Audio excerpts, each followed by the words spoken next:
चलो दोस्तों शुरू करते हैं राज कॉमिक्स की दयालु लकड़हारा।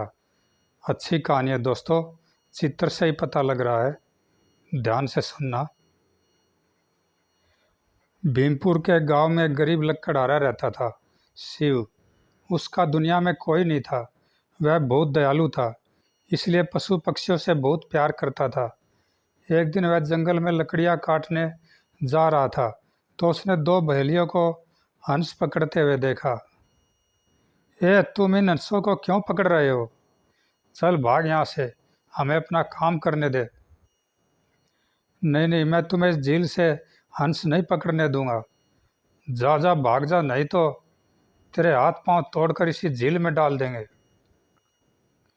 अच्छा यह बात है, इन हंसों को बचाने के लिए मेरी जान भी चली जाए तो मुझे परवाह नहीं। शिव कुल्हाड़ी लेकर झपटा। अरे बाप रे, यह तो सचमुच मार देगा, भागो। और दोनों बहेलिए वहां से भाग निकले। शिव उन बहेलियों को भगाकर पलटा ही था कि भैया, तुमने आज मेरे प्राण बचाए हैं। तुम्हें कभी मेरी ज़रूरत हो तो बस एक बार पुकारना, मैं तुम्हारे पास पहुंच जाऊंगा। यह कहकर हंस उड़ गया और शिव जंगल की ओर चल दिया। एक दिन शिव लकड़ियां काट कर लौट रहा था। अरे अरे, तुम इस उल्लू को पकड़कर कहाँ ले जा रहे हो? इस उल्लू को मारकर देवी की भेंट चढ़ाएंगे तो हमें बहुत सा धन मिलेगा। शिव ने लकड़ियों का गट्ठर जमीन पर डाल कर कहा, छी छी, किसी की हत्या करके पूजा करना, नहीं नहीं नहीं, मैं तुम्हें इस उल्लू की हत्या नहीं करने दूंगा। जाओ जाओ, नगर में जाकर लकड़ियां बेचो, नहीं तो हम तुम्हारे हाथ पैर तोड़ देंगे। लेकिन तभी शिव ने अपनी कुल्हाड़ी उठाई और उन लड़कों पर झपट पड़ा। भागो भागो। और फिर जैसे शिव ने उल्लू को पिंजरे से बाहर निकाला, आज तुमने मेरी जान बचाई है। मुसीबत में जब कभी तुम्हें मेरी ज़रूरत पड़ेगी, मैं अवश्य आऊँगा। उल्लू को उड़ाकर शिव लकड़ियाँ उठाकर अपनी राह चल दिया। एक दिन शिव बहुत सी लकड़ियाँ काट चुका था। वो बहुत लकड़ियाँ काट ली। अब पहले पानी पी लूँ, फिर लकड़ियों का गट्ठर बांधूंगा। और वह जब पानी पीने के लिए झुका तो अरे, नदी में यह लाल लाल क्या चमक रहा है? शिव ने उस लाल पत्थर को उठा लिया। अरे, यह तो खूब चमक रहा है, जोरी को दिखाऊंगा, शायद वह मुझे इसके 2-4 पैसे दे दे। उस दिन शिव लकड़ियां बेचने नगर में पहुंचा तो उसने एक जोरी को वह लाल पत्थर दिखाया। जोरी जी, मैं आपको एक पत्थर दिखाना चाहता हूँ। जंगल में लकड़ी काटना छोड़कर क्या पत्थर बटोरना शुरू कर दिया है? ला दिखा कैसा पत्थर लाया है। जोरी ने उस लाल पत्थर को देखा तो यह तो बहुत कीमती लाल है, इसे तराश कर राजा को दूंगा तो मुझे बहुत धन मिलेगा। है तो यह मामूली पत्थर ही, लेकिन तुम बेचना चाहो तो मैं तुम्हें 4 पैसे दे सकता हूँ। ठीक है, आप 4 पैसे ही दे दीजिए। शिव उस लाल पत्थर को बेचकर खुशी खुशी चल दिया। दूसरे दिन जोहरी उस लाल को तराश कर राजा के पास ले गया। महाराज, आज मैं आपके लिए एक अमूल्य लाल लाया हूँ, यह आपके राज मुकुट की शोभा बढ़ाएगा। जोहरी जी, हम भी देखें आप कैसा अमूल्य लाल लाए हैं, जिसे दिखाने से पहले ही उसकी इतनी तारीफ कर रहे हैं। राजा ने लाल को हाथ में लेकर देखा। वाह जोहरी जी वाह, हम तो सोच भी नहीं सकते कि पृथ्वी पर इतना सुंदर लाल हो सकता है, बहुत सुंदर। महाराज की कृपा है। सेवक तो हमेशा बढ़िया से बढ़िया रत्न खोज कर लाने की कोशिश करता है। राजा ने वह लाल रानी को दे दिया। रानी ने उस खूबसूरत लाल को देखकर कहा, सचमुच लाल तो बहुत सुंदर है, इसे हम अपने कर्ण फूलों में लगाएंगे, लेकिन हमें ऐसा ही एक लाल और चाहिए। जोहरी जी, कर्ण फूलों के लिए ऐसा ही एक लाल और ला कर दीजिए। अगर तुम नहीं लाए तो रानी जी नाराज हो जाएगी। हे भगवान, इस लाल ने किस मुसीबत में फंसा दिया। महाराज, यह तो मेरा अहोभाग्य है जो मुझे महारानी जी की सेवा का मौका मिल रहा है। मैं आज ही एक और लाल लेने अपने आदमी चारों ओर दौड़ा देता हूँ। अगले दिन जब शिव लकड़ियों का गट्ठर लिए जोहरी की दुकान के सामने से गुजरा तो ओ भैया शिव, ज़रा सुनो तो। कल जो तुम लाल पत्थर दे गए थे, ऐसा ही एक पत्थर और ला दो, मैं तुम्हें एक स्वर्ण मुद्रा दूंगा। एक स्वर्ण मुद्रा? वाह, ठीक है, कल मैं आपके लिए एक और लाल पत्थर ले आऊँगा। दूसरे दिन शिव जंगल की ओर जाते हुए सोच रहा था, ओह, स्वर्ण मुद्रा से मैं अपनी झोपड़ी बनाऊंगा, एक गाय खरीदूंगा। और सोचता हुआ शिव नदी में उसी स्थान पर पहुंच गया। मिल गया वह रहा लाल पत्थर, कैसा चमक रहा है। मुझे देर नहीं करनी चाहिए, शीघ्र ही जाकर इस पत्थर के बदले जोरी से एक स्वर्ण मुद्रा ले लेनी चाहिए। शिव ने जोरी को जाकर वह लाल पत्थर दिया, तो जोरी ने उसे एक स्वर्ण मुद्रा दी। उस स्वर्ण मुद्रा को लेकर घर लौटते हुए शिव बेहद प्रसन्न था। एक लाल पत्थर के बदले एक स्वर्ण मुद्रा, हाँ, अगर मैं नदी से ढेर सारे लाल पत्थर ढूंढकर जोरी को दूं, तो वह मुझे बहुत सी स्वर्ण मुद्राएं देगा। अगले दिन शिव बहुत दूर तक लाल पत्थरों की तलाश में चलता रहा। इतनी दूर आ गया, अभी तक कोई पत्थर दिखाई नहीं दिया। उस चट्टान तक और जाता हूँ, वहाँ भी अगर पत्थर नहीं मिले तो वापस लौट जाऊँगा। चट्टान के पास जाकर, अरे यहाँ तो बहुत से लाल पत्थर हैं, 1 2 3 4। और शिव ने बहुत से लाल पत्थर एकत्रित कर लिए। 20 पत्थर इकट्ठे हो गए। थोड़ा और आगे जाऊं तो और पत्थर मिल सकते हैं। आगे चलने पर, ओ इतने सारे पत्थर, अगर मुझे इन लाल पत्थरों की खान मिल जाए तो इस नगर का सबसे बड़ा सेठ बन सकता हूँ। शिव आगे बढ़ता चला गया। अंत में एक जगह, हे भगवान, यह क्या है। पेड़ पर टंगे सुंदर कन्या के सिर से टपकने वाली रक्त की बूंदें ही नदी के जल से टकराते ही लाल बन जाती थी। शिव को देखते वह सिर खिलखिलाकर हंसने लगा। है। सिर को हंसता देखकर शिव बुरी तरह घबरा गया। हे भगवान, यह कैसी लीला है। सुंदर लड़की का सिर कटा हुआ है और हंस रहा है। कहीं यह कोई भूत प्रेत तो नहीं है। तुम कौन हो? तुम्हारी यह दशा किसने बनाई है? शिव ने पूछा तो वह कटा हुआ सिर जोर जोर से रोने लगा। बूहू ऊ। शिव सिर के पहले हंसने और फिर रोने से परेशान हो गया। अजीब तमाशा है, सच सच बताओ, तुम कौन हो और पहले हंसी क्यों थी और अब रो क्यों रही हो? मैं सूर्यपुर की राजकुमारी लालमणि हूँ। एक राक्षस मुझे यहाँ उठा लाया है। उसने यहाँ मुझे कैदी बना कर रखा है। राक्षस कहाँ है? वह मुझे तो कहीं भी दिखाई नहीं दे रहा है। राक्षस जादूगर है। वह रोज़ सुबह मेरी वह रोज़ सुबह मेरी गर्दन को बाकी धड़ से अलग करके यहाँ पेड़ पर लटका देता है और कहीं चला जाता है। शाम होते ही वह लौट आता है और मेरी गर्दन को धड़ से जोड़ देता है। उसकी सेवा टहल करनी पड़ती है मुझे। अच्छा, लेकिन तुम मुझे देखकर पहले हंसी क्यों थी और फिर रोई क्यों थी? राजकुमारी फिर हंसते हुए बोली, मैं पहले यह सोचकर हंसी थी कि लाल पत्थरों के लालच में तुम यहाँ आए हो। अब तुम्हारी मृत्यु निश्चित है। शाम होते ही राक्षस लौटेगा और तुम्हें सूंघ कर पकड़ लेगा। लेकिन जब तुमने मेरा हाल पूछा तो मुझे यह सोचकर रोना आ गया कि आज राक्षस तुम्हें भी खा जाएगा। तुम भी मुझे बचा नहीं सकोगे और अपनी जान से हाथ धो बैठोगे। अब तुम जल्दी से यहाँ से भाग जाओ, राक्षस लौट कर आ ही रहा होगा। राजकुमारी, मेरा नाम शिव है और शिव ने कभी डरना नहीं सीखा है। तुम्हें यहाँ इस हाल में छोड़कर नहीं जा सकता। तुम मेरी चिंता मत करो। बताओ, राक्षस रात में कहाँ रहता है? जादूगर राक्षस बहुत दुष्ट है। वह सामने गुफा में रहता है। ठीक है, मैं अभी जंगल में एक काम से जा रहा हूँ, जल्दी ही लौट आऊँगा। सूरज डूबने से पहले शिव लौट आया। ये चंदन की लकड़ियाँ है, आज तुम चूल्हे में इन्हें ही जलाना। इससे राक्षस मेरी गंध नहीं पहचान सकेगा। शिव, तुम बहुत चतुर हो। तुम जैसा कहते हो मैं वैसा ही करूँगी। तभी नदी के उस पार से आती राक्षस के अट्टहास की आवाज़ सुनकर राजकुमारी भयभीत हो उठी।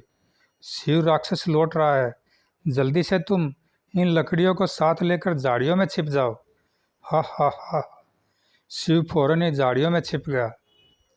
उधर राक्षस अपने शिकार को संभाले नदी के किनारे पर पहुंच गया। हा हा, आज इस सुनहरे मरक का मांस खाने को मिलेगा। उसने लंबे लंबे डग भरते हुए नदी पार की और राजकुमारी के सामने पहुंच गया। हो हो, राजकुमारी जी, पेड़ पर बहुत आराम कर लिया, चलो अब काम करो। राक्षस ने सिर को पेड़ से उतारा और गुफा में ले जाकर धड़ से जोड़ दिया। जाओ और जल्दी मेरे लिए खाना बनाओ, मैं बहुत भूखा हूँ। तब तक मैं नदी पर मुंह हाथ धोकर आता हूँ। राक्षस के बाहर जाते शिव गुफा में आ गया। तुम यहाँ क्यों आ गए? राक्षस अभी नदी से हाथ मुंह धोकर लौट आएगा। तुम चिंता न करो, यह चंदन की लकड़ियाँ जलाओ, मैं नदियों के ढेर में पीछे छिप जाता हूँ। कुछ देर बाद राक्षस नदी से वापस आ गया। अरे आज यहाँ कैसी गंध है, अरे आज यह कैसी गंध फैली है, बंद करो इसे। लकड़ी जलने की गंध है। ठीक है, मैं चूल्हे में पानी डाल देती हूँ, तुम खाना मत मांगना। अरे अरे, चूल्हा मत बुझाना, गंध आती है तो आने दो, तुम जल्दी से खाना बनाओ। राक्षस जब खाना खाकर सो गया तो खुर्र।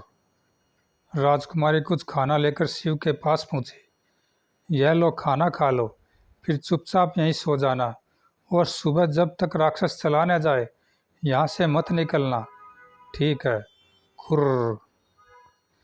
दूसरे दिन सुबह, मेरी गर्दन मत काटो, आज मैं नदी में नहाना और कपड़े धोना चाहती हूँ। बकवास बंद कर, मुझे पता है तू यहाँ से भागना चाहती है, इसलिए नहाने धोने का बहाना बना रही है। आज मैं जल्दी आऊँगा, तू तभी अपने काम कर लेना। राक्षस ने राजकुमारी की एक न सुनी और देखते ही देखते फरसे से उसकी गर्दन काट दी। कटे सिर को लेकर राक्षस गुफा से बाहर निकला और नदी किनारे के उसी वृक्ष की शाखा से उसने राजकुमारी का सिर लटका दिया। और राक्षस के चले जाने के बाद शिव गुफा से निकलकर राजकुमारी के पास आया। राजकुमारी, मैं तुम्हें जीवित करना चाहता हूँ, मुझे बताओ कि राक्षस तुम्हें कैसे जीवित करता है।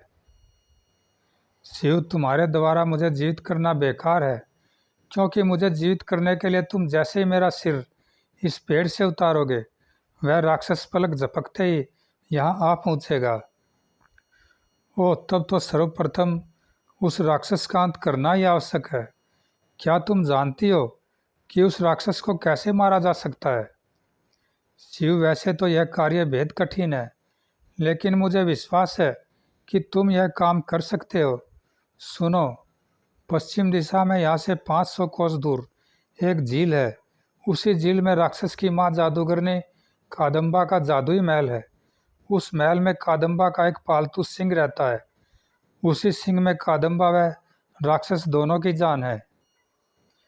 अगर तुम उस सिंह को मार दोगे तो मुझे इस अनोखी अनोखी कैद से मुक्ति मिल सकती है। राजकुमारी, मैं यह काम अवश्य करूँगा, लेकिन 500 कोस दूर मैं पैदल कैसे जाऊँगा? शिव, तुम्हें पैदल चलने की कोई ज़रूरत नहीं है। राक्षस की गुफा में जाओ और वहाँ रखे मेरे शरीर के गले में से मेरा हार उतार लाओ। शिव तेजी से गुफा की तरफ बढ़ गया। गुफा में प्रविष्ट होकर राजकुमारी के शरीर से उसने हार उतारा और बाहर निकलकर पूर्ण राजकुमारी के सिर के पास पहुंच गया।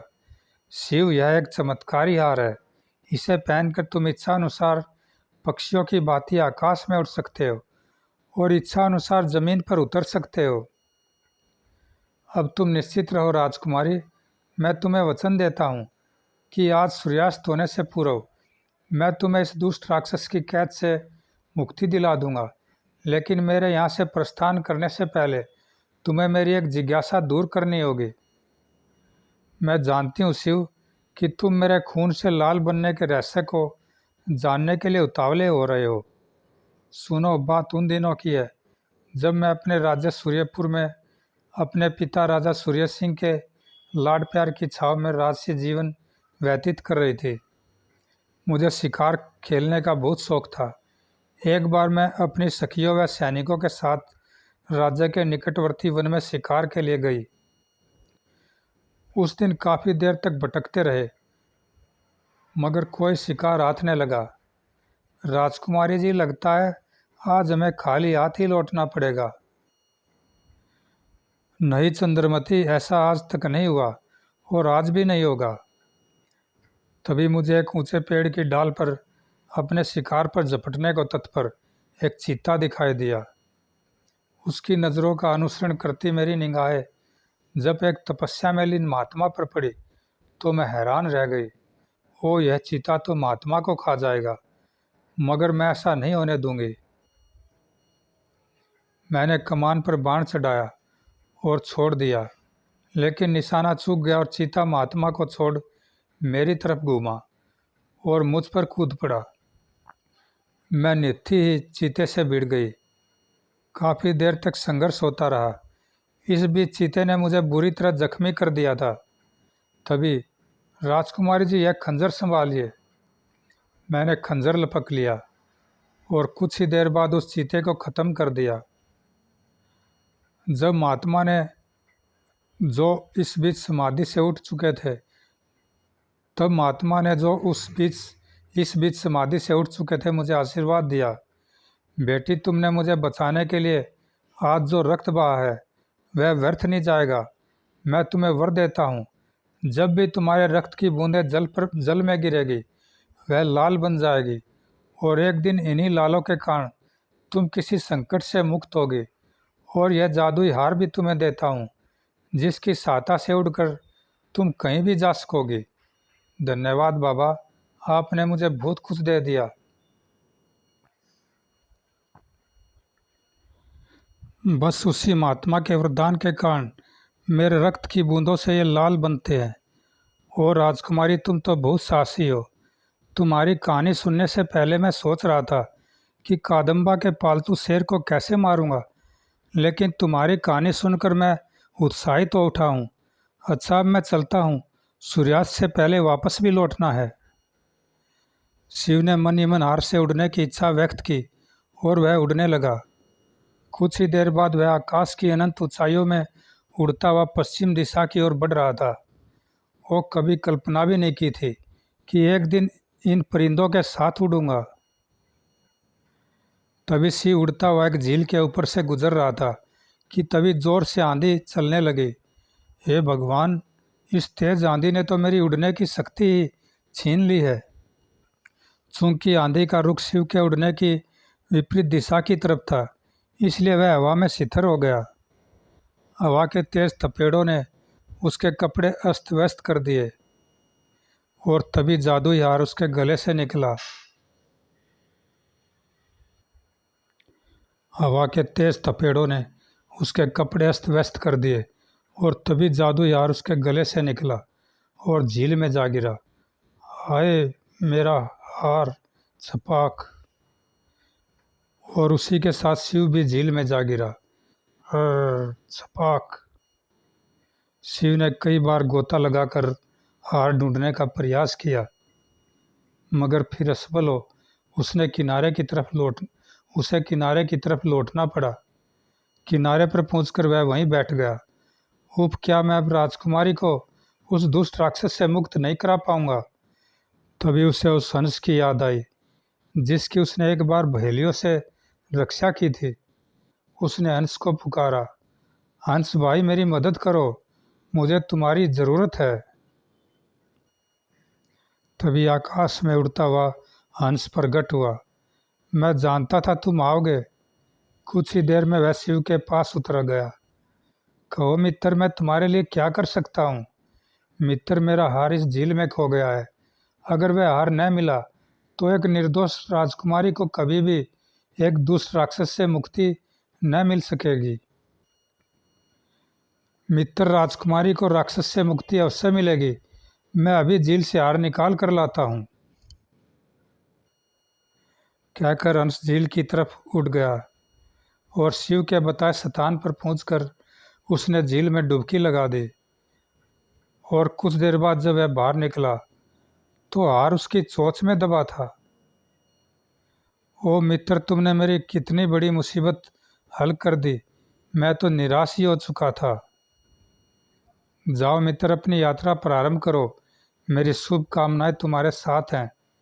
शिव ने हार गले में डाला और अंश से विदा लेकर एक बार फिर अपने लक्ष्य की ओर उड़ चला।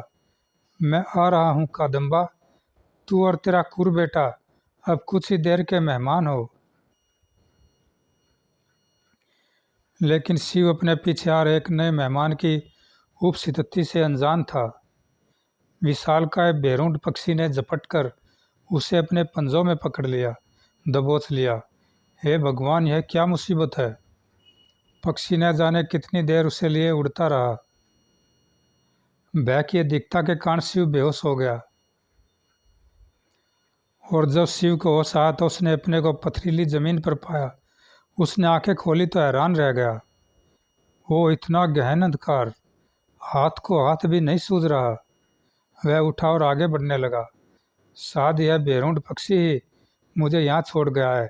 आगे बढ़ता हूँ, कहीं तो रोशनी नजर आएगी। वह रोशनी की तलाश में आगे बढ़ा और बढ़ता ही गया, मगर रोशनी की एक किरण भी उसे नजर नहीं आई। तभी उसे जोर से ठोकर लगी और वह लड़खड़ा कर गिर गया। ओ, क्या मैं कभी इस अंधकार से बाहर नहीं निकल सकूंगा? नहीं, सूर्यास्त से पहले राजकुमारी को आज़ाद कराना है। वह फिर हिम्मत करके उठा और बढ़ने लगा और तब तक उस शैतान की आंत की तरह लंबी गुफा में चलता रहा जब तक कि बेदम होकर गिर न गया। तभी अंधेरे में उसे दो मोती चमकते दिखाई दिए। अरे, यह क्या है? वे मोती कुछ और नहीं बल्कि उस उल्लू की आंखें थी जो उसकी तरफ बढ़ रहा था। अरे, यह तो उल्लू है। हाँ मित्र, मैं वही उल्लू हूँ जिसे तुमने एक बार कुछ मूर्ख लड़कों से बचाया था। मित्र, मैंने कहा था न कि जब तुम्हें मेरी ज़रूरत पड़ेगी मैं अवश्य आऊँगा। इस अंधेरे से मैं ही तुम्हें निकाल सकता हूँ। आओ, मेरी आंखों का पीछा करते हुए चलते रहो। शिव में जैसे नई चेतना जागृत हुई। वह फुर्ती से उठ खड़ा हुआ और उल्लू की आंखों का पीछा करने लगा। कुछ ही देर बाद उस अंधेरी गुफा का मुहाना नजर आने लगा। ओ मित्र, वाकई आज मुझे तुम्हारी सहायता की जरूरत थी। गुफा से बाहर आकर शिव ने उल्लू से विदा ली और फिर उड़ चला। कुछ ही देर बाद उसे एक झील नजर आई। अरे, यही है वह झील। बीच में कादम्बा का जादुई महल भी नजर आ रहा है। और पास आने पर जब शिव ने महल को देखा तो विस्मित रह गया। हे भगवान, यह कैसा चमत्कार है।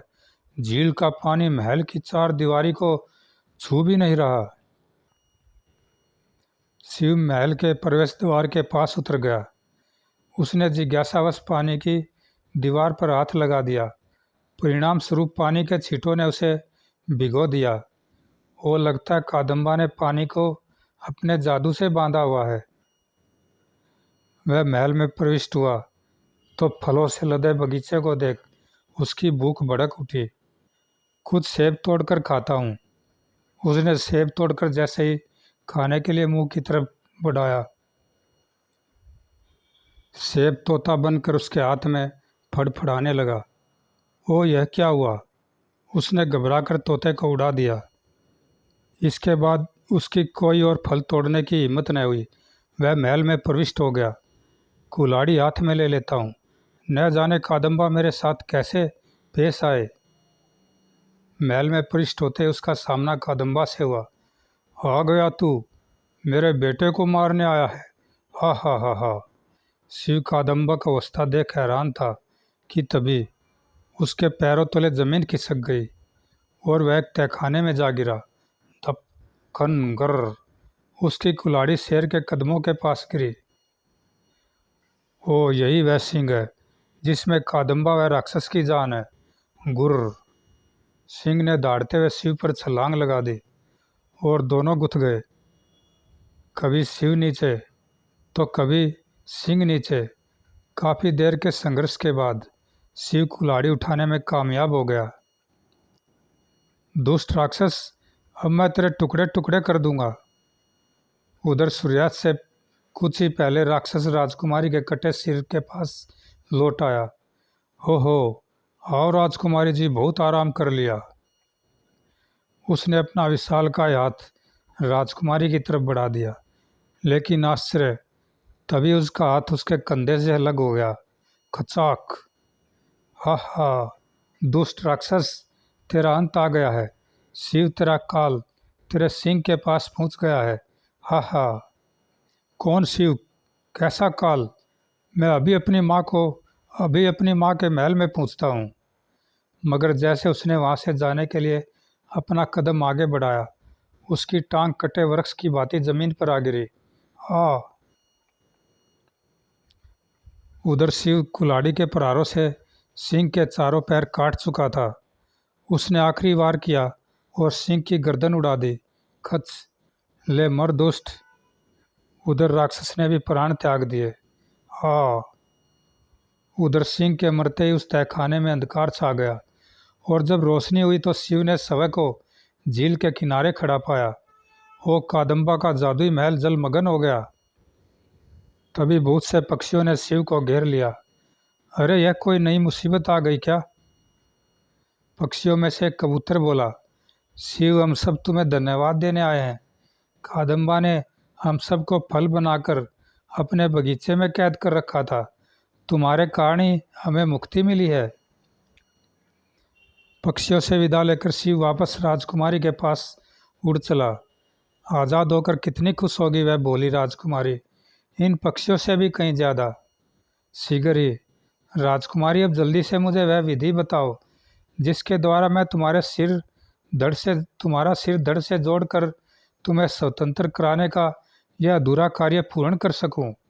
शिव, इस पेड़ के कुछ पत्ते तोड़कर उनका रस मेरी गर्दन पर लगाकर धड़ से जोड़ दो, मैं ठीक हो जाऊंगी। शिव ने पेड़ से कुछ पत्ते तोड़े और राजकुमारी का सिर पेड़ से उतारकर गुफा की तरफ चल दिया। गुफा में पहुंचकर उसने पत्तों को पीसकर रस निकाला और राजकुमारी की गर्दन पर लेप कर धड़ से जोड़ दिया। अगले क्षण राजकुमारी खड़ी हो गई। शिव, तुमने मुझ पर जो उपकार किया है उसका बदला चुकाने का सिर्फ एक ही रास्ता है। वह यह है कि मैं आजन्म तुम्हारी दासी अर्थात जीवन संगनी बनकर तुम्हारी सेवा करती रहूं। राजकुमारी शिव के चरणों में झुक गई। क्या तुम मुझे अपने चरणों में स्थान दोगे? शिव ने लपक कर उसे उठा लिया। उठो राजकुमारी, तुम्हारी जगह चरणों में नहीं मेरे दिल में है। फिर दोनों उसी जादुई हार द्वारा उड़कर राजकुमारी के राज्य सूर्यपुर चल दिए। राजकुमारी लालमणि को दोबारा देखकर महाराज की आंखों में आंसू आ गए। बेटी, हम तो तेरे लौटने की आस ही खो बैठे थे। जब महाराज ने सारी कहानी सुनी तो शिव का विवाह राजकुमारी से करवा दिया। फिर कुछ दिनों बाद राजा ने शिव को गद्दी पर बैठा दिया और इस प्रकार शिव मामूली लकड़हारे से राजा बन गया। समाप्त दोस्तों, अच्छी कहानी थी। ज़रूर लाइक सब्सक्राइब करना, कमेंट में बताना कैसी लगी। धन्यवाद दोस्तों।